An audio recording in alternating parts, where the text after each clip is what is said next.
Uh, it feels like I haven't really done much today, but I spent so much time on this. So the main goal today was to actually get this contactor connected up to the positive side of the battery bank. And in doing so, I needed to go through a fuse and a switch. The switch is more or less, I wanted it there because I'm going to be working on this car so much. I want to be able to make sure that the power is definitely off. I even have a little switch over here that's not really needed, but it's just I want to be able to tinker with the car. I'm finding, because I know it so well, that I'm having to constantly manage things, I think.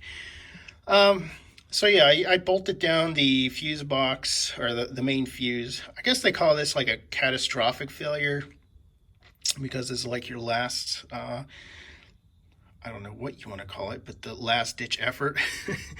Whereas these little fuses are like for individual devices on your system.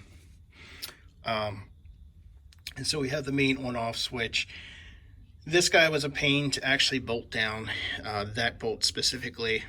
I was actually trying to get on the edge, and the drill and the battery just weren't playing nice with each other. And then finding the right cables to fit. These guys are thick. This one's under a bit of stress. Oh, he's not too bad now, but just trying to figure out how to work everything out so that I can make use of the length that I have and the angles that I have available to me. Like this one's actually a 90-degree angle, which actually works out pretty good in this scenario right here. Yeah, this guy, I couldn't find his bolts, so I went to the hardware store and picked up some extra bolts today. Let's see, all these, well, a lot of the terminals were, they weren't looking great. They were, like some were looking like that. So I had to do a lot of cleaning. So that's battery acid all over me and whatnot.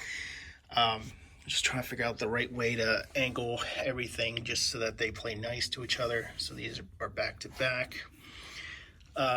This guy was trying to get the wires on both sides until I realized, well, I could kind of angle them and get them out both ways. But then this bolt gave me a lot of trouble trying to drill him because he was so close to the battery. Oh man, so it's like one thing after another after another. But it actually, it's, this part of it's done. I can actually, turn it on. But it's not actually on. I mean, it'll get the connection over there, but it's not connected up to the most negative of this parallel set of batteries.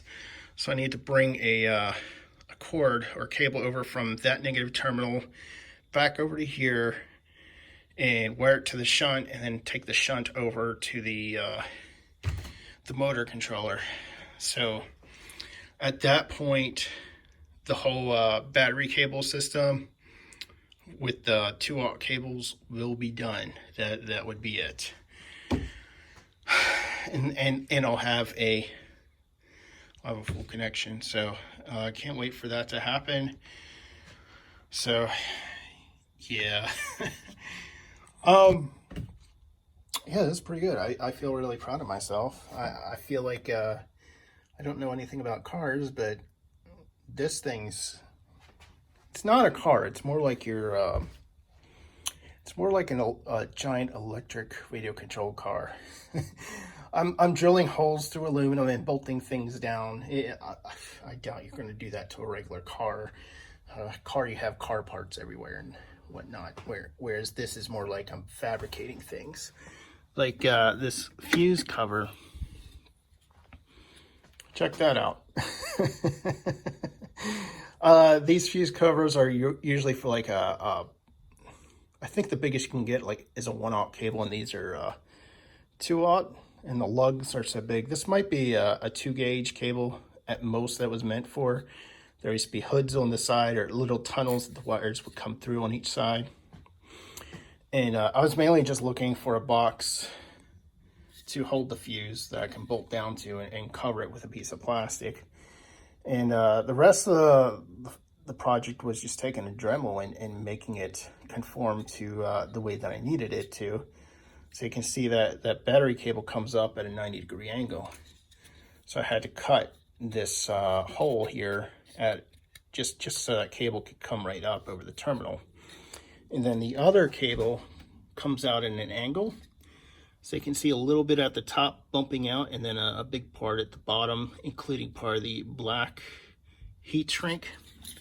So you can see this side is for that little bit that comes out at an angle. And then this goes up as a big giant angle for that heat shrink.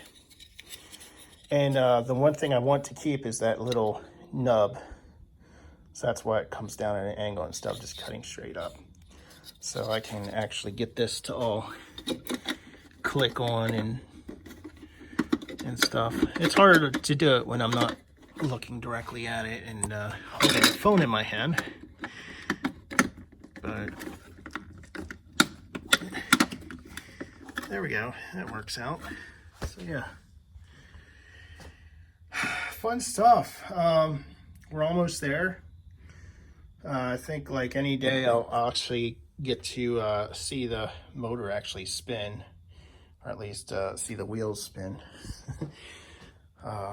Yeah, I cannot wait. This is going to be so exciting once it's done. Yeah.